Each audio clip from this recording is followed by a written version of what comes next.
Baba ndiyambudzei rwizi, Baba ndiyambudzei rwizi, Baba ndiyambudzei rwizi, rwizi kana mazuva aperawo atakatarirwa parwiza, Baba ndiyambudzei rwizi, rwizi Jordan.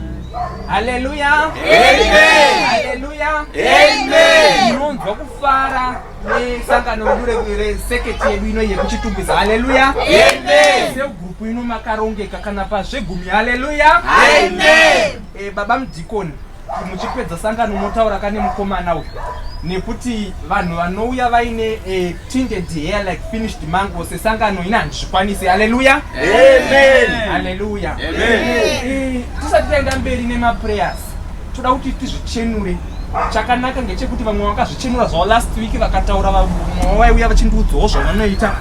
Mukoma vangu ava vakauya vakataura vakati vanorara nevakadzi vevanhu. Haleluya, amen. Go deeper, go deeper, haleluya, go deeper. Sisi vari kuseka ava. Haleluya, haleluya. Vakativo vane nyora dzavakatemerwa nambuya dzekuroya, ndosaka musina vanhu mucheche. Haleluya, go deeper, go deeper. I love you, prophetess. I love you too, baby. The Lord. Haleluya, haleluya. Mirai ngazvienderere mberi.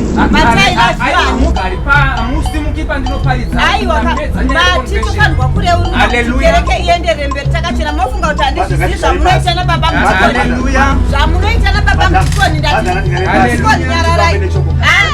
Matireurura. kana ndichitaura inini samai prophetess munoti indafia ndikuti zveconfession zvapera takwenda paprayer. Hazvipedzi kana ndisati ndareurura chenyu nababa mudhikoni. Haleluya, haleluya, amen. Praise the Lord. Handiti zvekutaura zvekufumura ndataura kuti tapedza seketi yekufumura. Haleluya, amen. haleluya.